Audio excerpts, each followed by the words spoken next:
I'm a 35-year-old male, and I was married to my ex-wife, Emily, 30, for 4 years before our relationship soured.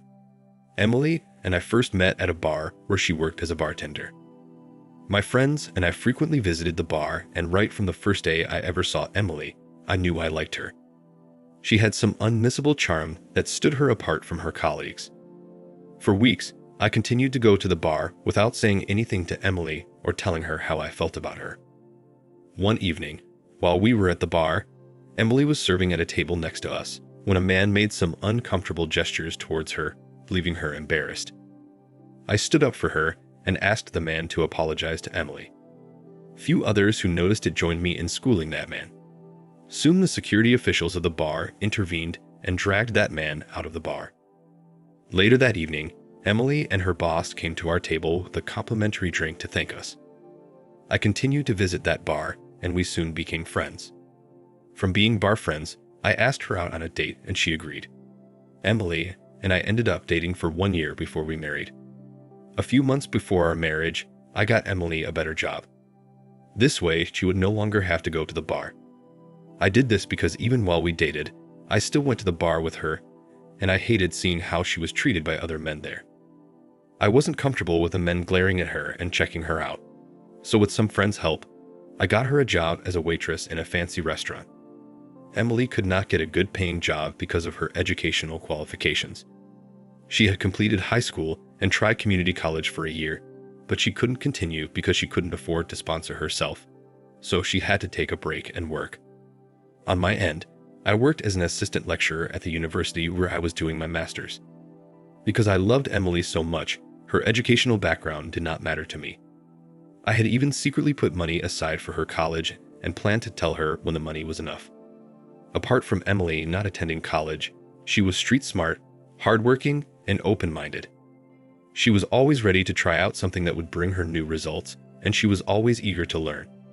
Her open mind and eagerness to learn something new were the attributes I loved most about her. During the first 2 years of our marriage, we were happy and immensely enjoyed each other's company, but there was something that bothered me from time to time. At the beginning of our marriage, I wasn't concerned about it, but after 3 years and Emily could not conceive, I became very bothered.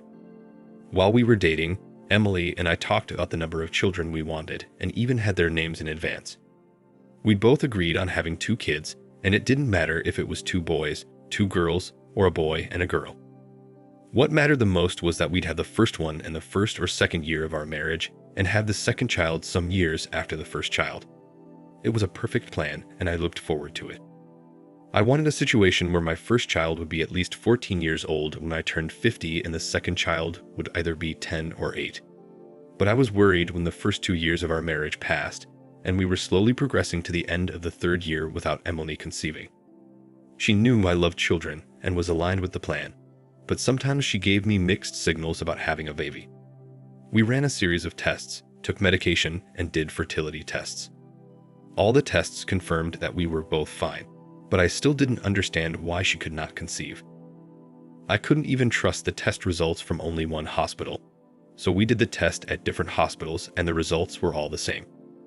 When we eventually clocked 3 years together and didn't have a child, this began weighing me down. I had been disappointed so many times in other areas of my life, and I didn't think I'd also be disappointed in the area of having children. By the 3rd year of our marriage, the bond between Emily and I was slowly fading. We no longer spent time together like we used to, and many things changed between us. Those times, we couldn't even have a long conversation without me mentioning the things we would do together once we had a child. And this was a big turn off for Emily. She started complaining that I was more concerned about the future than living in the present. Shortly after we celebrated our 3rd anniversary, I realized how distant we had become. I promised Emily that we would return to the couple we used to be, and I would no longer worry about children. I didn't want to miss the opportunity of growing with Emily. She was happy and explained that God gives children, and whenever our time comes, He would bless us with children. I knew she was right. As Christians, we both believed that God was the one who gave all the good things to men, including the children, and whenever it was time, He would bless us with kids. I also repeatedly told myself that not having kids did not mean Emily and I were not complete. And with this new consciousness and mentality, I stopped worrying about kids. I started looking for new ways to spice up my marriage and enjoy a life with Emily. It didn't matter to me anymore if we had kids in the future or we didn't. I even nursed the idea of adopting a child later if Emily could not conceive. Meanwhile, by the 3rd year of our marriage, Emily was already in college for a 4-year program. She was in her 1st year, and I was sponsoring her with the money I had put aside. She was doing well, and I was glad she could finally go to college like she had always wanted. As time passed, our marriage slowly returned to how it used to be. The only difference was that Emily and I were not as close as we used to be because we were both very busy. If she wasn't studying late at night, she'd come home late from work, and I was equally busy. Now, I knew a time would come when we'd be busy, and I didn't make a fuss about it. I tried my best to be a supportive husband. If I returned home early, I would make dinner for us, take out the trash, clean the house, and do other things to relieve her stress. On weekends, I would let her rest, and I'd clean the house, shop for groceries, or do the laundry and cook. Then in the evenings, we'd go out to have fun or drive around the city. A few months after I stopped talking about kids or mentioning them in our conversations, I noticed that Emily still went to appointments with her gynecologist. She visited him at least once a week, which was even more than she did before. I wanted to ask her about it, but I knew why she was visiting her gynecologist, and it would be stupid and insensitive of me to ask her, so I didn't ask. I believed that she wanted to do things at her own pace, and if she was still visiting her gynecologist, there was nothing wrong with that.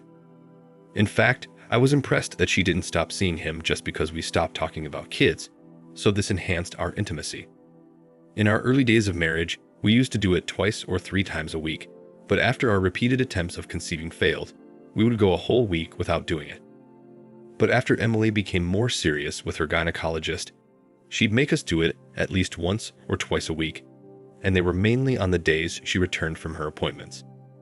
Whenever she did this, I was always happy because I believed her gynecologist advised her to come to me, or maybe there was something she was trying to test out. For once, I never questioned her, and I was available for her whenever she wanted it.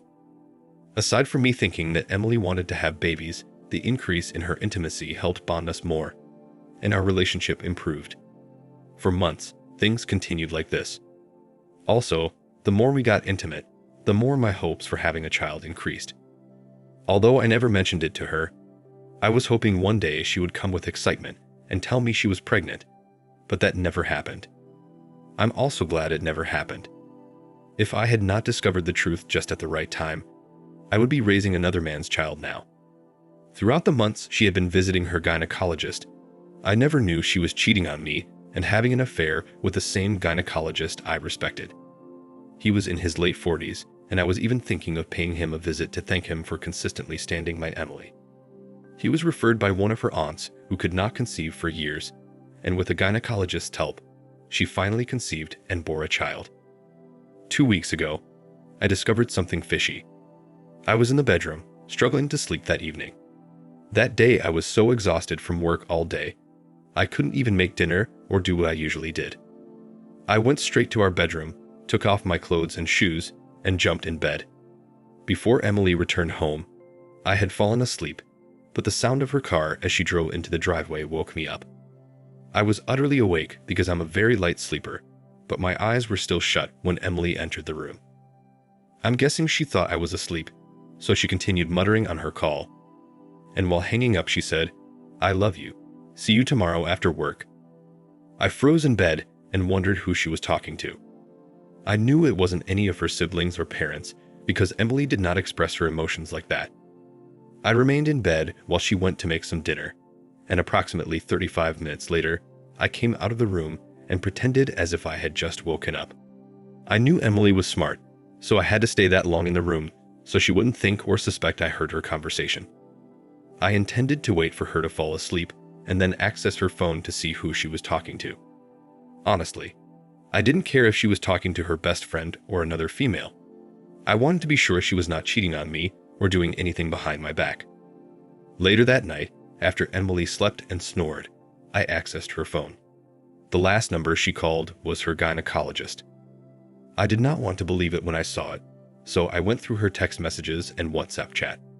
She was not a social media person, and aside from LinkedIn, she was building a professional brand. The only social media app she had was WhatsApp. As I went through her WhatsApp, I noticed she chatted more with her gynecologist than she chatted with me. In fact, we barely chatted at all. Our WhatsApp conversation was filled with different grocery lists. We used it to list the items we needed at home so either of us could stop and shop for them on our way back home.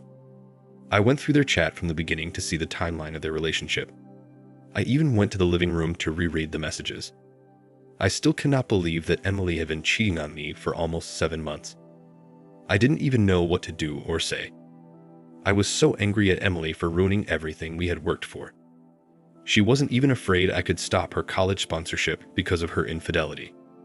When I was done crying and washing my swollen red eyes, I took screenshots of their conversation from when they started dating and sent them to my phone.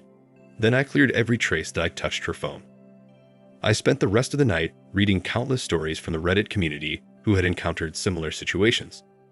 The following morning, when she woke up, she asked me why my eyes were so swollen. I told her I was watching a very emotional movie all night and ended up crying. She just laughed at me and didn't say anything else. She didn't know I knew, and I didn't act like anything else was off. Even with all I had seen on her phone, I still wanted to see with my eyes that Emily was cheating on me with her gynecologist. So that evening, I left work early, drove to the fancy restaurant she worked at, and parked 2 houses away from the restaurant. I knew she didn't have classes that day because she told me before she left the house in the morning. Around 7 p.m., Emily finished her shift, and I watched as she got out of the restaurant and entered her car. She drove off immediately, and I tailed her to the hospital. I waited for her to park in the hospital's parking lot and go into the hospital. Once she was in, I parked too and waited for some minutes before I entered the hospital. It turned out that she had an appointment booked with her gynecologist. I had to tell the receptionist that I was Emily's husband. I lied that she had left her phone in the car, and I wanted to give it to her before leaving. It was the only intelligent and believable lie I could come up with, so the receptionist instructed me to the gynecologist's office, and in no time, I was on the floor. I knew what was going on between Emily and her gynecologist, and I knew our marriage would never remain the same after that day. So before I boldly burst them, I turned on my phone's video recorder, and without making a sound or knocking, I opened the door and walked in. As I had expected, Emily was lying on those long chairs that had been adjusted down, and she and her gynecologist were doing it during hospital hours. I ensured to record it so that she or the judge didn't dismiss my case, saying that it was an examination or something, because a gynecologist does access private parts. Immediately, I opened the door, and Emily saw that I was the one. Her face turned pale, and she pushed the gynecologist away. The gynecologist was scared and confused at the same time, and when Emily told him I was her husband, he froze. I didn't make a scene or yell. I just stood by the entrance of his office, recorded the video, and walked out. Their reaction confirmed that there wasn't any examination going on, but a foul business. Emily ran after me half naked. When I got into the elevator taking me to the ground floor, she stood there and begged me to listen to her. Her voice was so loud, and people were already coming out of their rooms and offices to see what was happening. I had to fake a smile with the secretary on my way out, and I drove home. When I got home, I texted her and told her not to bother coming home, and that was it. I changed the locks of my house. For 2 weeks, Emily has not come home, but she has been blowing my phone with calls and messages. I did that because I wanted to clear my head. Apart from posting this here, I haven't told anyone about her cheating yet, and it's eating me up from the inside. I have decided that I do not want our marriage again, but before we divorce, I want to punish her and let her feel the pain she put me through. I'm so confused right now, and I don't know what to do. Any suggestions would be appreciated. Now for the first update. Hello everyone. Thank you for your comments and for your suggestions. I'm still shocked that Emily could do this to me after everything I did for her. Emily was always my priority, and I put her needs before mine. I should have taken so many expensive courses to help improve myself, but I didn't take them because I wanted Emily to attend college. I push all my savings to sponsor her. I'm still deeply hurt, and I don't think I'll ever get over the pain she has caused me. So, someone here commented that I'd play with her a bit and make her publicly humiliate herself before I serve her the divorce papers. I think it's the best thing to do, and I have also decided to withdraw all my support from her education. If she wants, she can continue college with her peanut earnings. It's not my business anymore. 3 days ago, I took Emily's call after weeks of not talking to her. When I did, she started crying on the phone and pleaded with me to at least let her come home so that we could talk. I knew she would ask for this, so I told her to come over. She came over 15 minutes after we ended the call, and I let her in. I didn't want it to look like I was pretending, so I expressed my feelings and disappointment calmly, and she went to her knees and apologized to me. She said that she didn't know what came over her and that it would never happen again. She even promised to stop seeing any gynecologist alone if I gave her a second chance. She said that the gynecologist had manipulated her into all these things by saying that I was impotent, and she had to take his help to get pregnant. I questioned her why she didn't discuss this with me when the gynecologist first planted this idea into her mind. She said the doctor had told her not to tell me because it would hurt my male ego. A part of me wanted to believe her, but I also knew that she was not that naive to fall for such a trap. I'll admit that I cried again that day. Seeing her brought back the pain I had that day when I caught her in the act. After she begged for forgiveness, I told her I would only forgive her and take her back if she confessed her cheating to both our parents and how I caught her. When she heard that, she paused, looked at me for a while, then started crying again. She asked if there was no other way, and I told her that it had to be the only way. I thought she would say no, but she didn't. She said she would do anything to restore the relationship. We have picked a date to go to her parents' house and my parents' house for dinner. After that, we'll gather all of her important friends and she will tell them herself how much of a horrible wife she has been. This is the best way to punish her for what she did to me. I will make another update soon, and I cannot wait to see the expression on her face when I serve her the divorce papers. I have already contacted a lawyer, and he is currently processing them. Now for the final update. Hello everyone. So I'd love to announce that Emily did everything we agreed on. But before I tell you how it happened, Emily and I are officially divorced. Yep, I followed the plan, and she got what she deserved. So regarding Emily openly confessing to everyone, we first went to her parents' house for dinner. They were so happy to receive us, but could also sense that something was wrong with Emily. No kidding, she looked miserable, and anyone who saw her could easily tell all was not well. While we were in the middle of the dinner, Emily announced to her parents and siblings who were at home that she wanted to tell them something, and everyone got alerted. Suddenly, she started crying, and in a teary voice, she told her parents that she was cheating on me with her gynecologist, and I caught her. Her parents and siblings were shocked when she said that, and they nearly choked. They all turned in my direction, but I kept a straight face and continued to eat. Her father was the only one who started yelling at her, and the rest of the family could not utter a word. The more her father yelled at her, the more she cried. And after I was done eating, we left together. No one said anything. It was so awkward. I'm sure her parents were shocked to see that both of us come and leave together. The next day, we went to my parents' house and Emily told them the same thing. My parents could not believe it. They knew Emily to be calm and reserved, and she did not look like someone who would do such a thing. They were so disappointed, but they left the decision to me. After we met both of our parents, I was satisfied with the results. I knew her parents were disappointed in her. The looks on their faces and expressions said so. While returning from my parents' house, I dropped her at the motel where she was staying after I discovered her cheating. She expected me to take her home as she had done whatever she was told. I asked her to come home the next morning. When she came to the house the next day to see her stuff neatly packed on the front porch, she was shocked because she expected us to restart our life. Poor thing. When she came in, I handed her the divorce papers. She started crying. I told her it was over between us and that I only wanted to teach her a lesson. At that moment, she flipped and started yelling at me for ruining her life. She even said she was doing me a favor by sleeping with her gynecologist because she knew I was impotent. I could not make babies. The joke was on her because I was not impotent.